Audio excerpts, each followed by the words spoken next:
everyone. I hope everyone can hear me. I'll just do a brief test to check. 2 satellite dishes met on a roof. They didn't love and got married. The ceremony wasn't much, but the reception was excellent. Very good.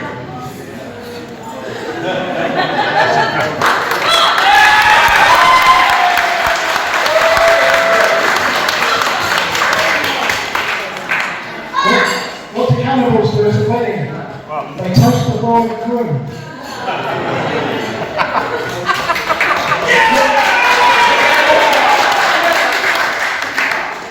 You're my hero. What do you call 2 spiders that just got married? Newlyweds.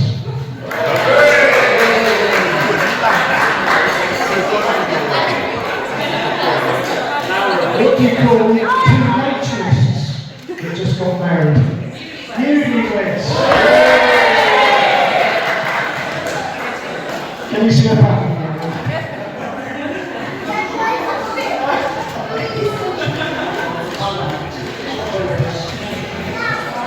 Let's see if you get this one. What do you call 2 beautiful, kind, loving girls that just got married? Samantha and Victoria, of course.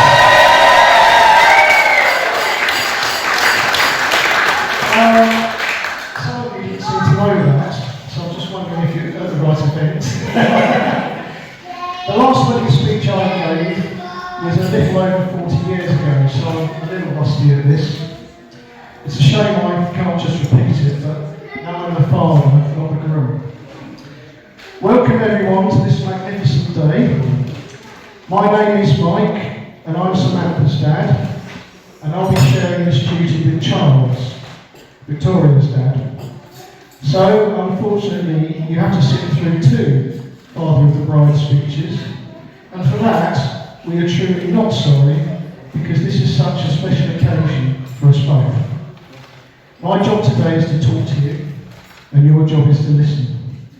If you finish first, please let me know. I'm not sure if it's etiquette to heckle a wedding speech, but feel free, I can take it. Actually, I am quite relaxed about doing this speech. Well, I thought I was anyway, because good or bad, I have a repeat booking next year.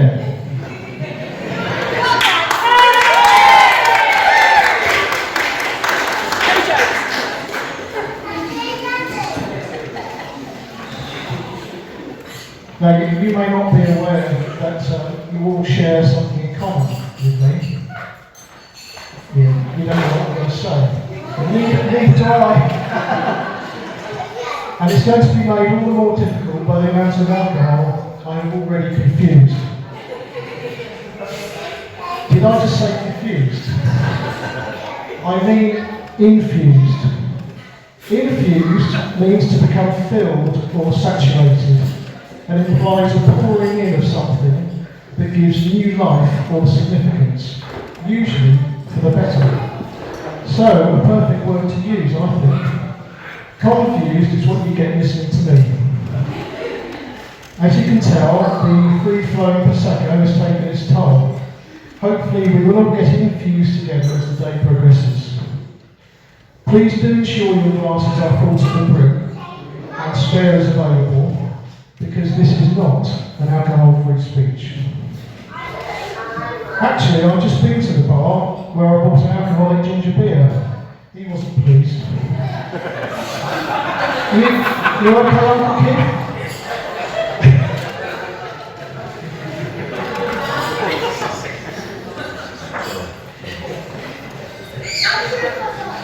I'm going to keep this speech very short because I saw Charles carrying in what I thought was a box of photocopy paper.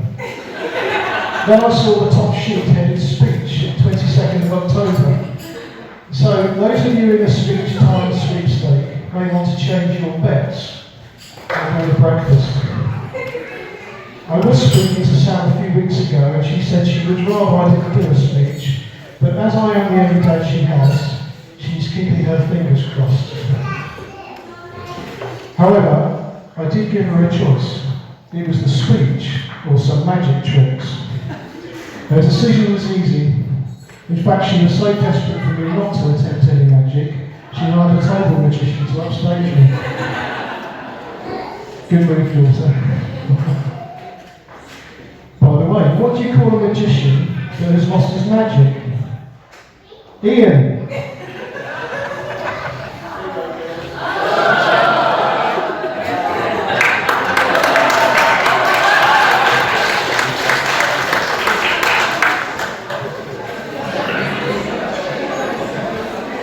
Okay, let me start. Yes, I'm now starting the speech. The last 5 minutes were just preamble to gain my audience, and I have to say, I'm pretty happy. Just some reservations about the sweetheart table.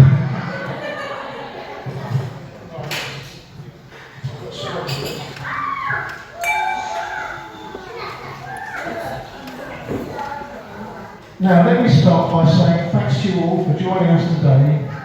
And for those that have travelled long distances, although I may hold the record having come from Thailand. Thailand, as you probably know, is consistently hot, but I went there to ski. That is, spend the kids' inheritance.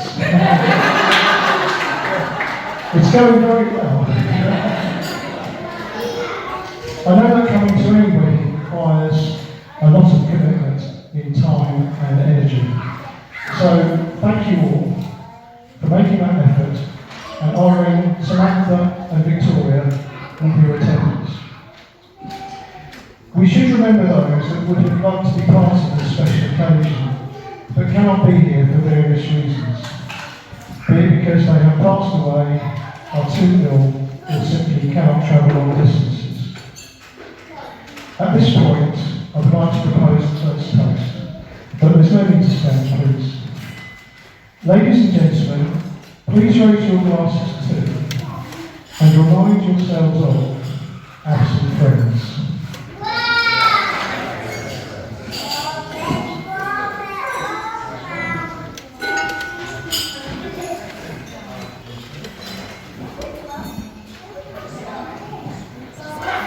Yes, unfortunately, there's often absent people I have to think about.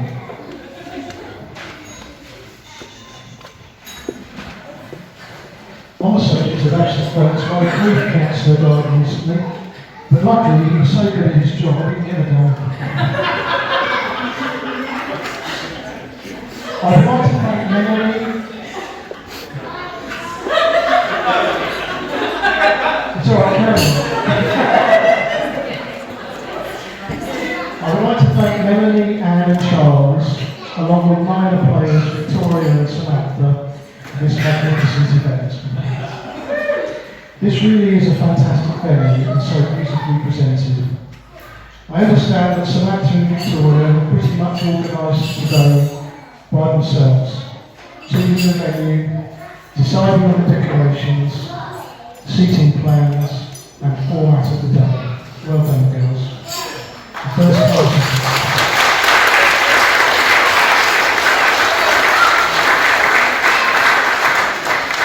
But let's not forget the part their parents have had in today either.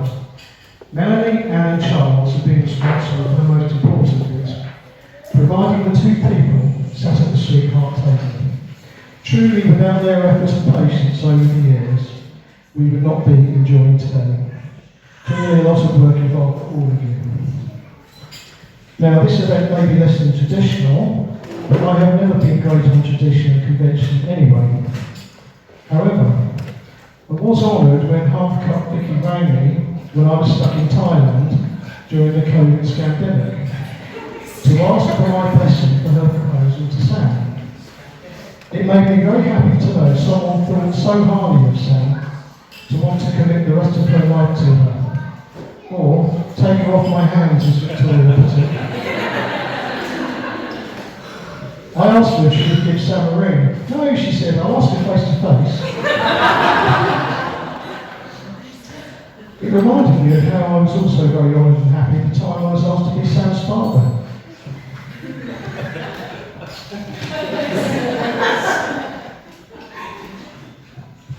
I have been proved right about one thing. Like many fathers, I was certain there would be no man good enough for my daughter.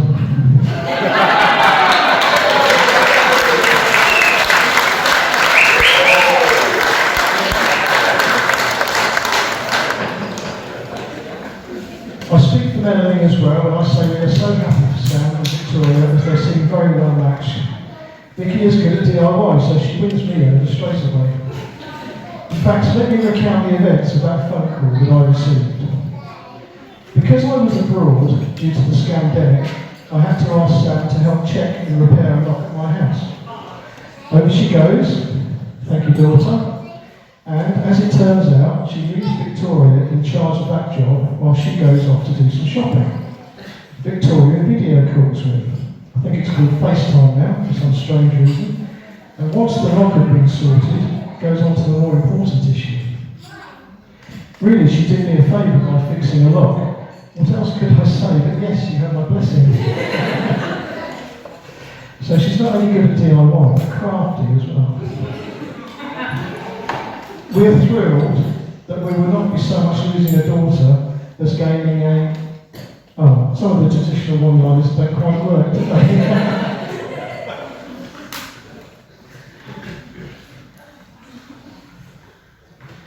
Anyway, we will be gaining a daughter that comes with an armed forces background. Now, Victoria's job as a reservist may be bomb disposal orientated, but she's in the Royal Engineers.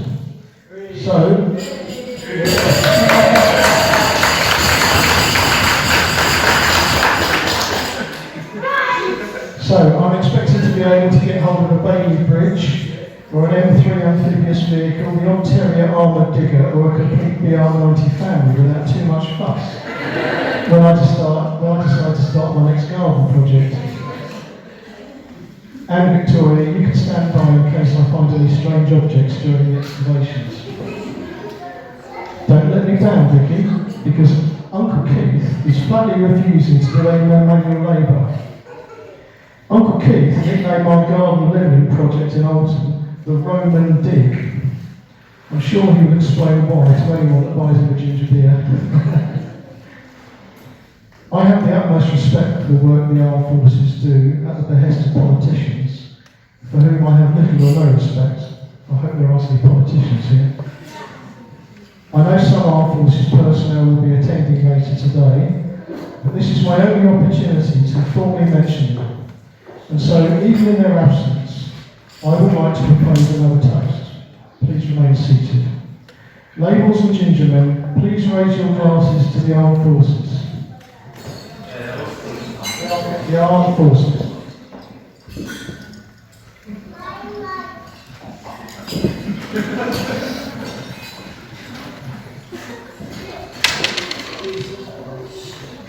As you'll be aware, part of this speech is supposed to be to embarrass Sam and extol the virtues of Victoria.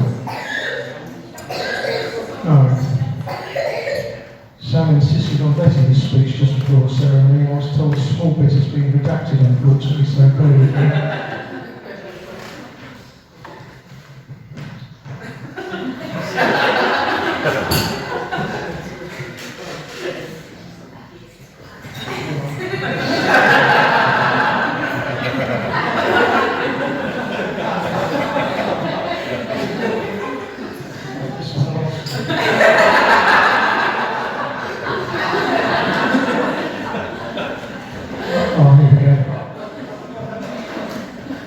Genuinely, I cannot recount embarrassing stories about Sam, which unfortunately may say more about my role as a father than her behaviour as a young adult. As for half-cut Vicky's strengths and virtues, I do have pages of notes here, but I won't read them out because Sam has warned me about time limitations for speeches. Because there are at least 5 today, I believe. But also I can't read Victoria's handwriting. By the way, why are you called half-cut? Nothing to do with clothing sizes, is it? Actually, one story has come to mind. Victoria was telling me about when they went to Farnborough Air Show to watch the Red Arrows display team. They got there and a large crowd had gathered, oohing and ahhing, sucking in air and gasping at the dangerous display of manoeuvres, covering their eyes as they saw near miss after near miss. But eventually Sam managed to park the car.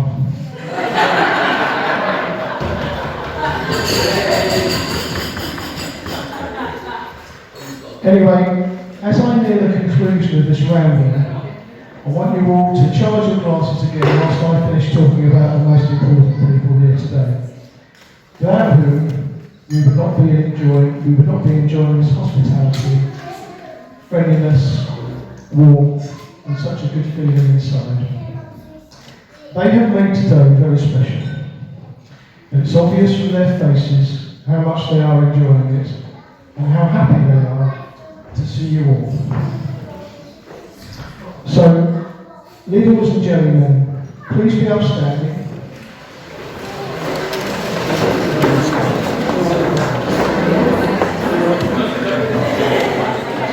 And glaze your asses to the bar staff.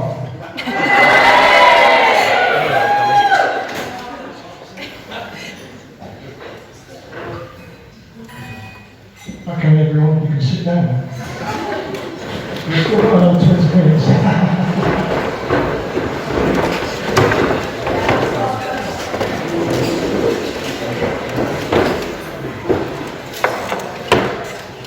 Girls, I don't feel particularly qualified to give you any marriage advice. I believe that to Melanie, Anne and Charles have done a much better job than me in that department, I think. For me, the most important thing is that my children are happy. I hope this message has got across over the years. Whatever your job, whatever the relationship, or the home environment, as long as you are happy, I do not ask more of you, and I will not judge you. So all I will say, girls, is just remember, whatever you are doing, give 100%.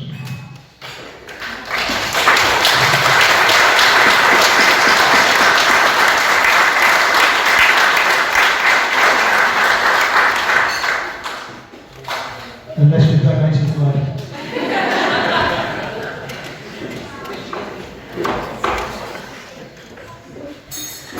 Actually, I asked Sam and Victoria what they wanted as a wedding gift. They said nothing would make us happier than matching gold jewellery. So I got nothing. Enjoy, girls. I believe Sam and Victoria are looking forward to their first Christmas as a married couple. It's only 2 months away, of course, and they have their own house now, so somewhere they can call home.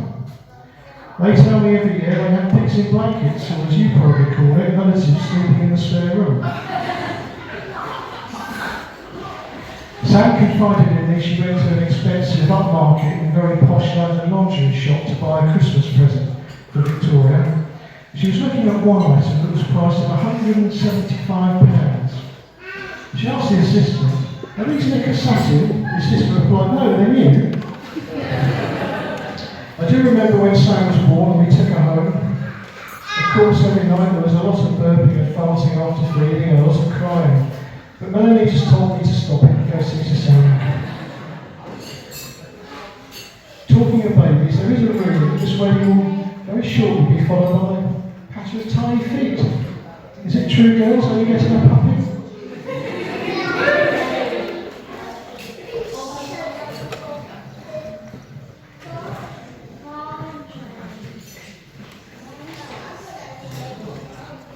Anyway, as a wise person once said, shut up, Dad, and do the toast.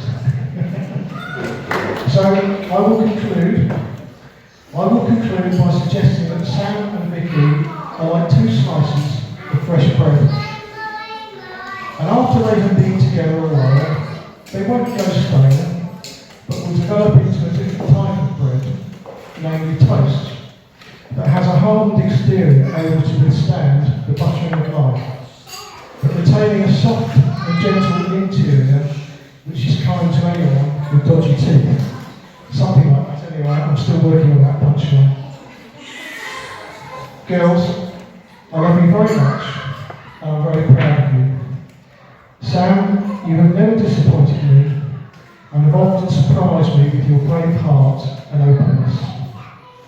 So please, Linda's and Mental Graham, be upstanding for my final time to toast my daughters, Samantha and Victoria.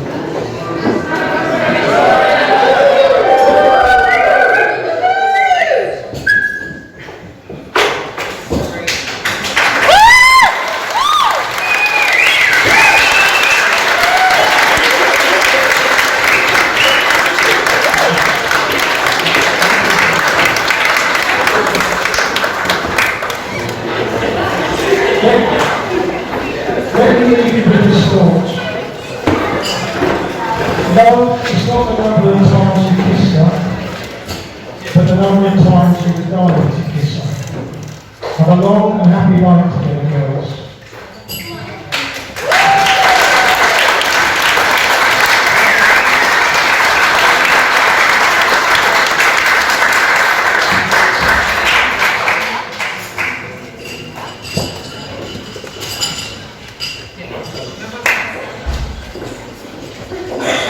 Well, my very